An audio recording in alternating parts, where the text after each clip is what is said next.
Iniciando aí mais um fechamento de mercado, hoje, dia 8 de julho, iniciando a semana com as nossas atualizações aí de fechamento. Então, Ibovespa, dólar, os índices lá fora, duas ações que mais subiram, as duas ações que mais caíram, fora o montante de ativos que foram solicitados no vídeo de sexta-feira, beleza? Então, não deixe aí de contribuir, deixe o seu joinha, né? Deixa o like, que é a maneira que vocês conseguem ajudar o meu trabalho desse lado e também o YouTube entregar esse conteúdo para mais pessoas. Lembrando que lá no nosso site está rolando um cupom de até 45% dos nossos produtos, beleza? Dito isso, já sem enrolação, direto para o gráfico, beleza?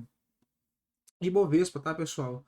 Segue caminhando para aquele nosso nível, né, para aquela região de resistência, que fica aí entre o 127 ao 128.500, 129, que é toda essa região. Mas, caso a gente tenha um rompimento aqui dessa LTB do Ibovespa, já começa a gerar uma expectativa um pouco mais positiva para o curto prazo, tá? Mas vale lembrar que tem toda essa região de resistência para ele brigar ainda, ok? E com a minha visão, né?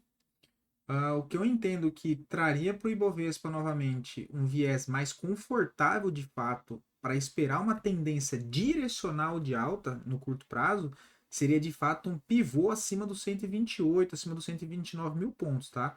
Seria ele romper com gosto essa região, consolidar um fundo acima dessa LTB e aí sim pivotar para cima.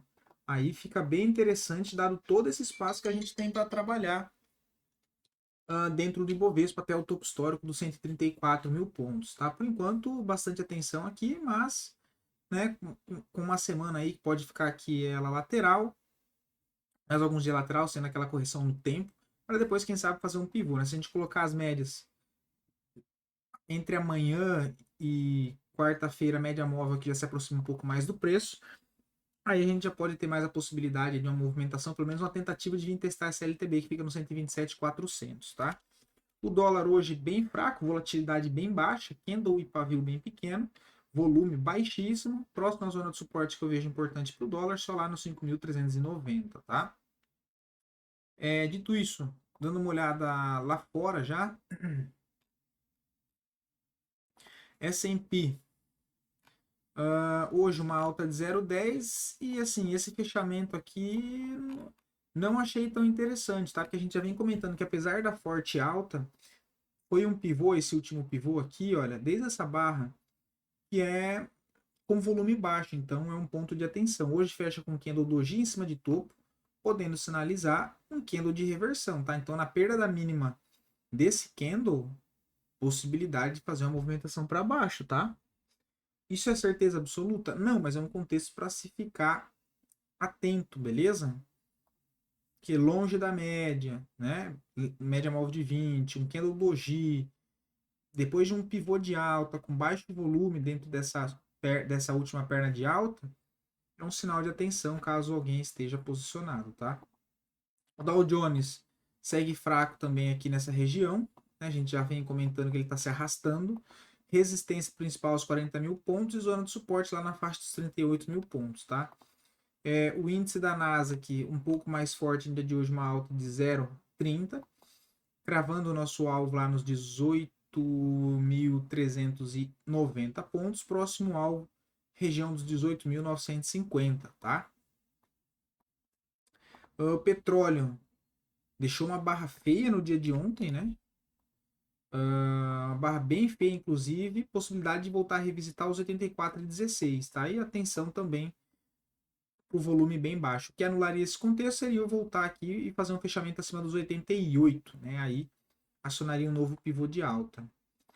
O DXY segue fraco, né? Mas hoje uma leve alta de 0,14. Próximo fundo importante lá no 104, tá? Já perdeu as médias de curto prazo? Já, olha. Agora tem a de 200 aqui embaixo também, com influência com essa zona de suporte. Partindo para as criptos, né? E, inclusive, pessoal, queria agradecer de novo. Valeu o feedback, valeu aí pelos comentários do vídeo de sexta-feira.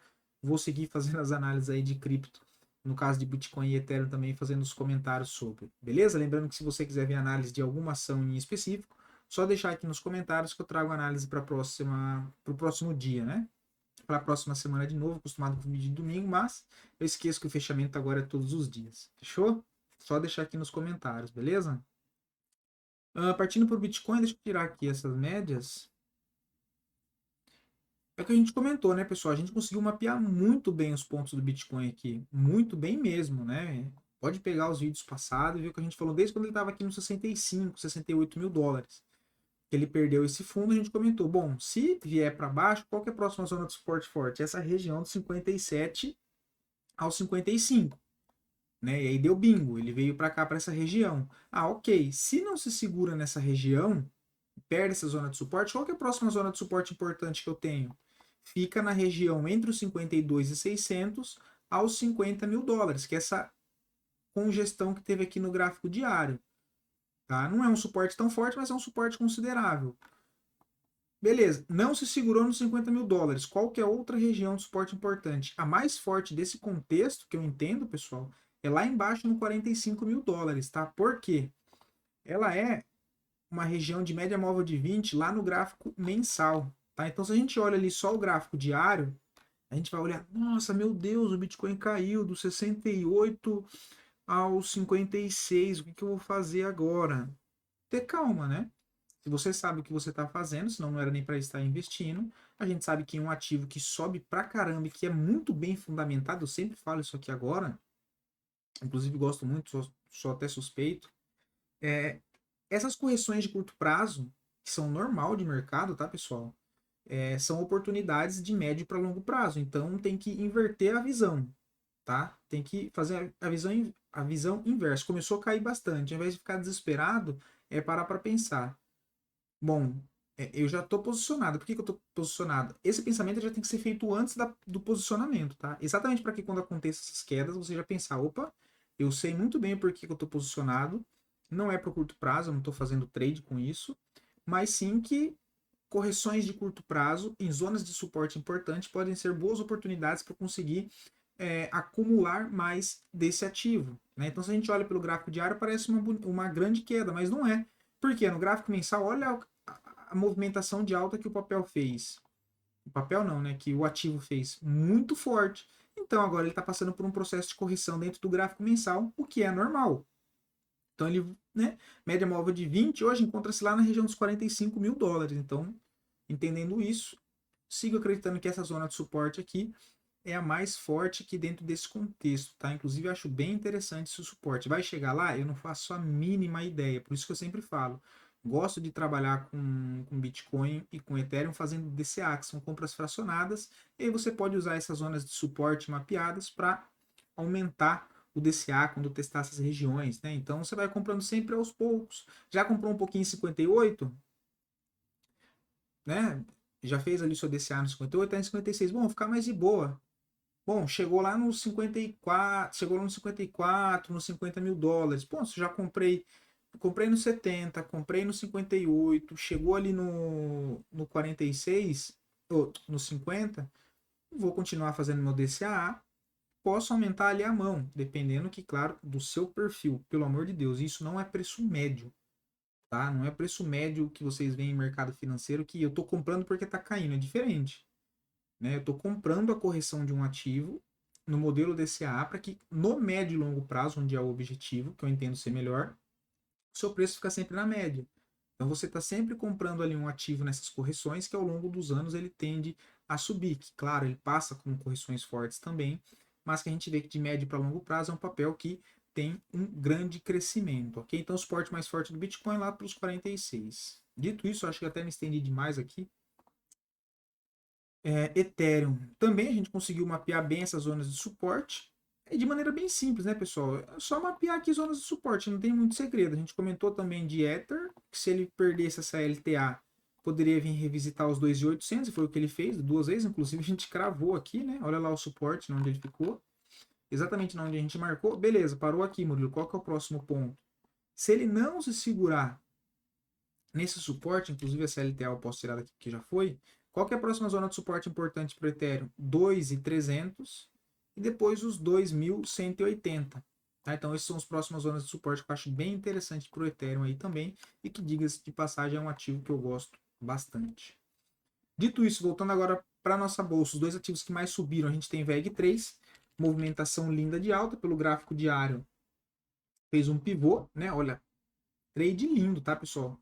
Se afastou da média, fez aqui a correção, na sexta-feira fechou próximo, rompimento de topo, daria uma compra de curto prazo. Quem pegou, pegou hoje aí 4,5, tá? O papel subiu bastante, bem bonito, volume aqui, comprador bem interessante em VEG3, tá? Agora se aproximando lá do próximo nível de resistência dos 44,61, mas chega com uma barra bem compradora e bem interessante o papel para se acompanhar, tá? Rompendo esse topo, ganha, inclusive é topo histórico, olha, então rompendo esse topo aí para cima, fica bem interessante o VEG3.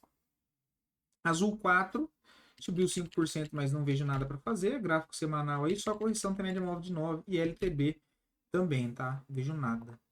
MGLU, GLU, testando aqui LTB, fez o processo de correção para gerar alguma oportunidade, alguma coisa de compra para quem gosta do papel, só no pivô de alta, rompendo os 13,75, fechando acima. Né? Aí rompe LTB, rompe topo anterior aqui, sinalização de alta para a MGLU, que aí ela pode revisitar esses topos aqui anteriores na casa do 16,31 e quem sabe média móvel de 200 no 17,92, tá? Mas no momento não vejo nada interessante no papel, só no pivô, tá? Outro ativo que mais caiu foi CMIN 3, por enquanto o processo de correção aqui até as médias móveis de 9, não vejo nada para fazer agora. Agora, iniciando as ações a pedido de vocês, a gente tem FESA 4, né, que foi muito solicitada, a gente comentou desse papel, né, inclusive se alguém conseguiu pegar aí no curto prazo com o educacional aqui dos fechamentos, deixem aí nos comentários qual que foi o racional. A gente viu que o papel estava caindo bastante, né, eu tenho linha aqui apagada, deixa eu restaurar a cor. A gente olha aqui pelo semanal, é um suporte de longo prazo e abaixo dele ele tinha aqui uma zona de vazio gráfico, só que ele conseguiu se segurar nessa zona de suporte. Levando isso para o diário, a gente comentou que ele precisaria romper esse canal de baixa fazendo um pivô de alta, para ele quebrar a estrutura de baixa, pelo menos no curto prazo. Qual que era a estrutura aqui anterior? Topos e fundos descendentes. Segundo teoria de Dow, é uma tendência de baixa. Tá? Então, uma tendência ela só é revertida quando tem um pivô que quebra essa estrutura anterior. Né? Ou melhor, a tendência ela só reverte quando a gente tem um pivô de alta, ok? É a mesma coisa, né? A gente tem aqui a movimentação de alta, tentou romper o canal de baixo pela primeira vez, fez um processo de correção, deixou um fundo mais alto que o fundo anterior e rompeu o topo, olha, pivô. E aí ela fez mais uma correção e mais um pivô. Então ela já quebrou a estrutura de baixa no curto prazo e iniciou um processo de alta. No momento eu não vejo nada para fazer. Últimas oportunidades aqui em FESA 4 que eu vejo no curto prazo era aqui embaixo, né, nessa barra, ou gatilho aqui em cima, um stop aqui, que seria um trade técnico, né, rompimento de topo e stop no fundo, e já foi embora. Aqui tem uma linha de uma resistência que deveria ser levada em consideração, né, só para acompanhar, porque é um ponto de resistência importante. Mas o papel negociando acima dessa região passa a ter mais espaço para cima, tá? Veja a possibilidade de buscar lá os 8,95, depois quem sabe lá a região dos 9,50, tá? Mas agora não vejo nada para fazer.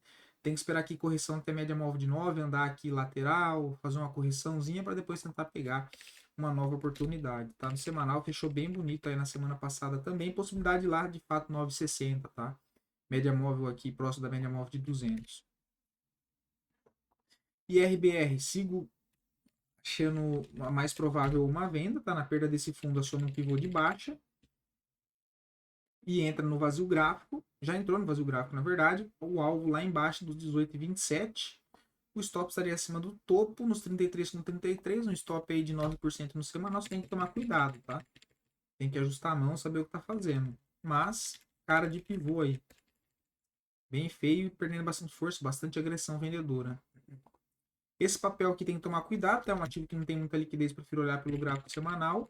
Tá com cara de acionar um pivô. Fazendo rompimento dos 28,73 e fechando abaixo desse nível, é acionado um pivô de baixa. Tá? E aí entra no vazio gráfico, eu vejo o alvo lá para os 20,53. Então se eu tivesse comprado e o papel rompesse os 28,70, eu cairia fora. INBR no gráfico diário segue uma tendência de alta, bem bonito, estruturado dentro de um canalzinho. Aqui a possibilidade seria de um pivô, né? Trade clássico, trade técnico, rompimento de topo, stop nesse fundo, tá? E aí possibilidade de jogar lá para esse nível de resistência, ou seja, a linha de retorno do canal de alta, fica na faixa dos 38,20, tá? O que me dá um stop aqui de 6,63 contra a expectativa de 11,64, tá? Então interessante também. Unipar, né, que a gente comentou aqui, o papel acabou ganhando força. Já não vejo mais alguma coisa para fazer no momento. Deixa eu ver o semanal. Em cima da média móvel de 20, né, mas acionado um 9,1 de compra no gráfico semanal, só que com volume baixo, então não gosto, não faria. Eu gostaria que ficasse mais 1, 2 dias aqui lateral, viesse até um pouco mais próximo da média móvel de 9, para depois romper esse topo de 52,76, tá? Mas se ele rompe esse topo aqui, olha, dá para tentar pegar com stop na própria mínima da barra, um stop de 4,51, para tentar carregar, quem sabe, até essa LTB de médio prazo, que fica ela próximo da média móvel de 200, então a gente tem uma confluência de valor, lá para a faixa dos R$ 58, o que dá um upside de 11% contra um stopzinho aí de 4. Tá? Ou de 4 é foda, né? Mas um stop aqui de 4%, bem protegido, abaixo um pouco aqui da média móvel de 9, né? Que vai dar uma subida nos próximos dias. Papel que rompeu essa congestão em fundo. Então gera uma expectativa aí de movimentação de alta no curto prazo, tá? Honey 3, eu também já tinha comentado do papel aqui embaixo, olha, nessa formação de fundo em cima de um suporte de médio prazo que era bem interessante. O papel rompeu uma acumulação aqui em fundo, rompeu LTB também, que é essa linha que está um pouco mais clara, e jogou aqui para essa resistência, né? Se eu tirar aqui essa LTB, que agora já pode ser desconsiderada, a gente está basicamente, pode ser formação aqui, ó, de um range amplo de consolidação em fundo.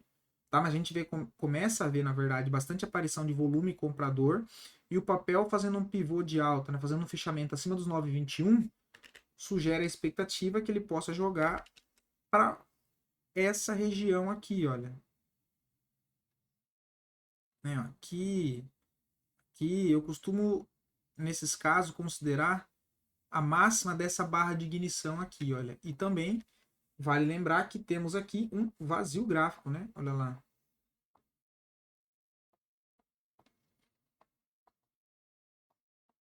Ó, um vazio